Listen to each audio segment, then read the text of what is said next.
guys, ang pag-usapan natin sa video na ito ay may nag-image ako, reformat ako ng Surface Pro 9. Tapos hindi gumagana yung touchscreen. Kasi ang nangyari dito dati ay na-bit locker, tapos hindi na namin matrace kung sino may-ari.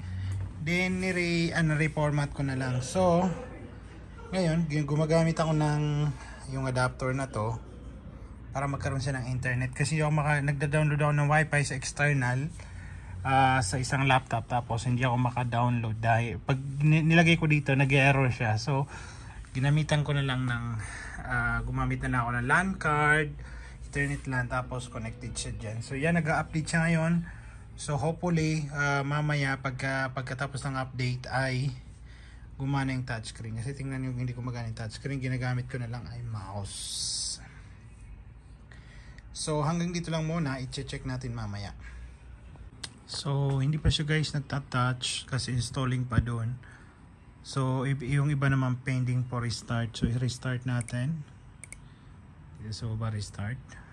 Yan. Gumagamit pa rin ako ng mouse. So tingnan natin pagkatapos mag-restart. Yan. Updating pa. So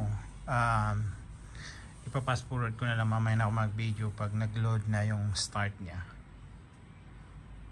So ito guys, pag restart ay gumagana na yung kanyang touchscreen. So magagamit ko na siya. So yan, meron ng additional feature. So kailangan lang natin pagtyagaan. Pag nangyari sa inyo yun na hindi nyo ma-restart, hindi gumagana yung mga ibang app, ay kailangan nyo lang i-update. So pakita ko sa inyo paano mag-update. Punta ka dito sa logo na to, then dito sa Cog Icon Settings. Then makikita nyo dito yung Windows Update, yan. I-click nyo yan.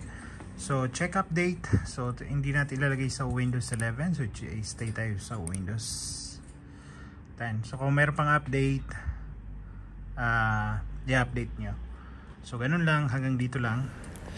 Tapos yan pala, iti-test ko pala bago ko ibigay sa kliyente. Tingnan mo yung touchscreen, tapos yung kanyang keyboard, pop-up keyboard, then pag-browse sa internet, pag-browse sa internet, google.com or kahit anumang i-try natin dyan, basta kung makikita nyo gumagana siya. So then tinanggal ko yung Ethernet, of course walang wifi kasi nakaano. So kailangan natin i-connect sa inyong wifi.